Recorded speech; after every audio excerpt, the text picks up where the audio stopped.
Assalamualaikum warahmatullahi wabarakatuh. Kami dari kelompok 8 yang akan mempresentasikan materi yang berjudul Perkembangan Bahasa pada Anak Usia Taman Kanak-kanak. Perkenalkan, anggota kelompok kami ada Mazidatur Rohmah, kemudian ada Nur Arhamah, ada Nurul Jauzah, kemudian Anissa Larasati, dan terakhir Ika Kumala. Pengertian kurikulum. Kurikulum merupakan seperangkat rencana dan peraturan tentang kompetensi yang dibakukan dan cara pencapaiannya disesuaikan dengan keadaan dan kemampuan daerah. Secara khusus, fungsi kurikulum PAUD diantaranya yang pertama, mengembangkan sikap dan perilaku yang baik sesuai dengan agama dan norma yang dianut. Yang kedua, mengembangkan kemampuan sosialisasi dan mengendalikan emosi. Ketiga, menumbuhkan kemandirian anak. Keempat, mengembangkan kemampuan berbahasa. Kelima, mengembangkan kemampuan kognitif. Keenam, mengembangkan fisik motorik. Dan ketujuh, mengembangkan daya cipta dan kreativitas anak. Selanjutnya, komponen perkembangan kurikulum PAUD antara lain yang pertama komponen tujuan, yaitu komponen tujuan yang berhubungan dengan arah atau hasil yang diharapkan. Kedua, komponen isi atau materi pembelajaran, yaitu yang berhubungan dengan pengalaman belajar yang harus dimiliki siswa. Ketiga, komponen metode atau strategi, yaitu komponen yang memiliki peran sangat penting sebab berhubungan dengan implementasi kurikulum. Kelima, komponen evaluasi, yaitu komponen untuk melihat efektivitas pencapaian tujuan. Materi tentang program pengembangan dalam kurikulum 2013. Nah, pendidikan anak usia dini itu lebih menekankan pada pembentukan sikap yang diyakini sebagai modal dasar bagi pembangunan suatu bangsa. Dalam kurikulum 2013, pendidikan anak usia dini, pembentukan sikap dilaksanakan melalui pembiasaan yang melebur dalam program pengembangan. Antara lain, menurut Suyadi dan Dahliana.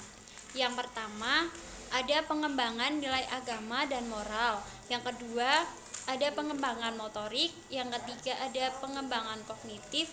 Yang keempat, ada pengembangan bahasa. Yang kelima, ada pengembangan sosial dan emosional. Yang terakhir, ada pengembangan seni. Sedangkan tujuan dari kurikulum 2013 itu sendiri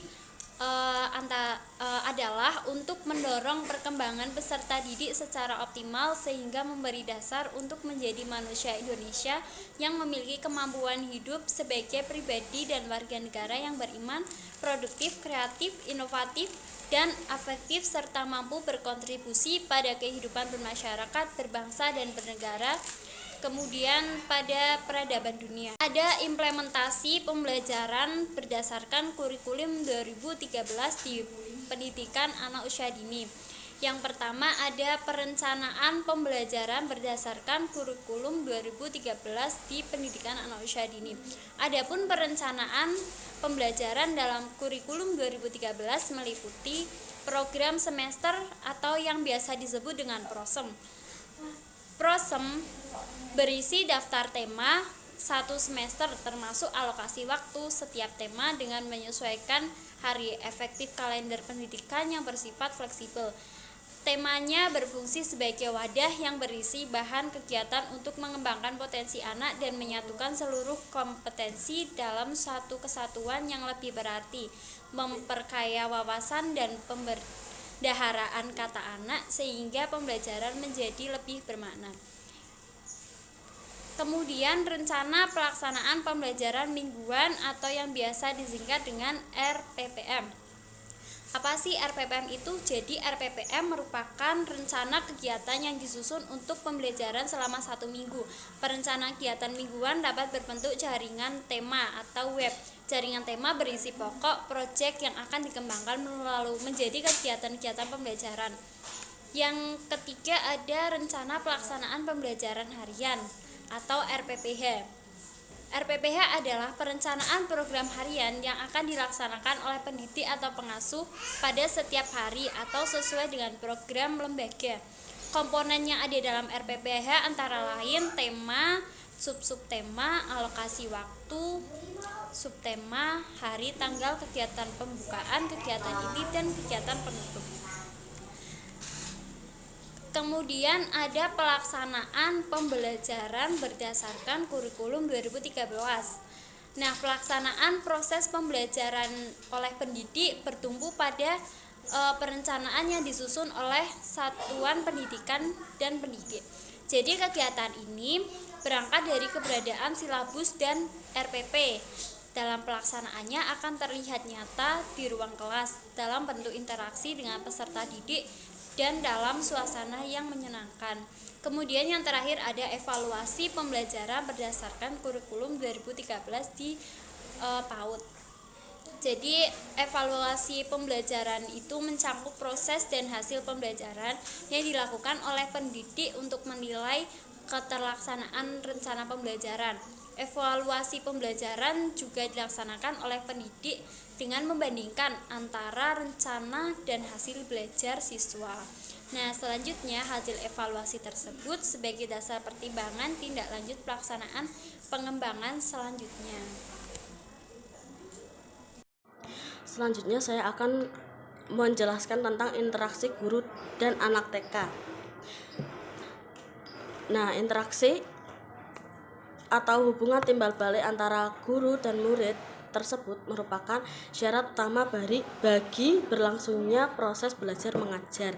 Nah, interaksi dalam proses belajar mengajar mempunyai arti yang lebih luas, yaitu tidak hanya sekedar hubungan antara guru dan murid, tetapi berupa interaksi edukatif. Nah, dalam hal ini tugas seorang guru bukan hanya menyampaikan pesan berupa materi pelajaran, melainkan pemahaman sikap dan nilai pada diri siswa yang sedang belajar.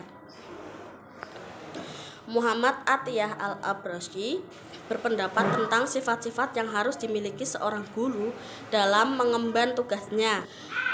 Zuhud, tidak mengutamakan materi, bersih tubuhnya, jauh dari dosa, bersih jiwanya, tidak riak, tidak dengki, ikhlas, pemaaf, mencintai, dan memikirkan anaknya, lalu mengetahui tabiat anak didik dan menguasai materi. Interaksi guru dengan anak itu ada beberapa, yaitu 1.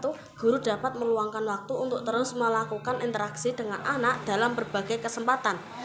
2. Guru dapat memulai untuk melakukan interaksi yang lebih mendalam dengan anak didik. 3. Guru dapat memulai untuk lebih peka dan merespon setiap apa yang anak katakan dan menjadikannya sebagai anak tangga bagi penguasaan keterampilan anak yang lebih tinggi. 4. Guru dapat mulai untuk menghargai setiap perbedaan yang ada pada diri anak.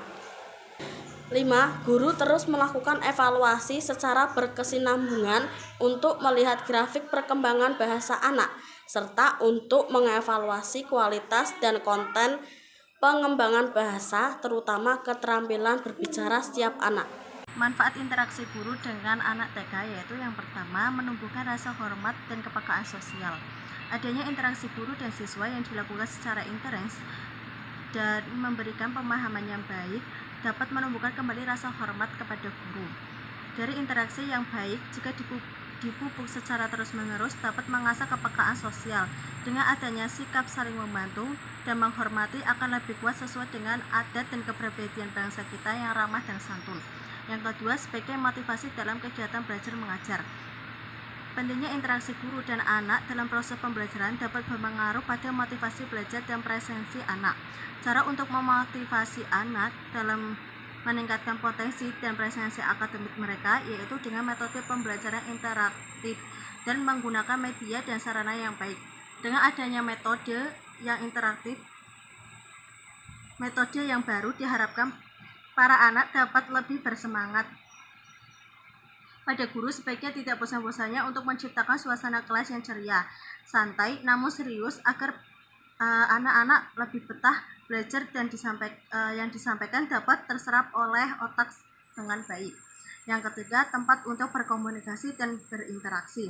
Interaksi guru dan anak dalam proses pembelajaran menjadi penting karena guru dan Guru bagi anak-anak adalah sebagai orang tua kedua di sekolah selain orang tua yang ada di rumah. Guru tidak hanya sekedar mengajarkan materi saja kepada anak, mendidik hal mengenai kehidupan bagi para siswa. Misalnya, para siswa dapat mencurahkan isi hatinya ketika terjadi permasalahan tertentu. Interaksi dan cerita inilah nantinya diharapkan mampu memberikan solusi dan jalan keluar dari masalah yang sedang dihadapi. Anak akan menjadi lebih kuat dalam menghadapi masalah-masalah mereka, baik itu masalah mengenai kehidupan sekolah, kesulitan belajar, dan lain sebagainya. Mengingat interaksi guru dan siswa sangat penting dalam proses pembelajaran, maka sepantasnya sekolah mampu in situasi pendidikan. Jika dijalankan dengan baik, maka generasi penerus bangsa pun akan menjadi generasi penerus yang hebat. Poin yang terakhir yaitu kegiatan yang memperluas bahasa di TK. Konsep belajar bagi anak usia dini adalah belajar melalui bermain, menempatkan anak sebagai subjek dan orang tua atau guru sebagai fasilitator. Dalam konsep ini, anak akan memiliki kebebasan untuk mengekspresikan imajinasi dan kreativitas berpikirnya, serta anak akan merangsang daya cipta dan berpikir kritis. Jika dua hal tersebut terbangun, anak akan menjadi orang yang percaya diri dan mandiri. Adapun kegiatan yang memperluas bahasa anak, yang pertama, permainan drama atau bermain peran dapat mendukung untuk perkembangan bahasa anak adalah role play fantasi. Role play fantasi melibatkan anak-anak dalam berpura-pura menjadi pahlawan fiktif dalam buku cerita atau menjadi diri sendiri dalam setting fantasi. Yang kedua ada bernyanyi. Musik nyanyian adalah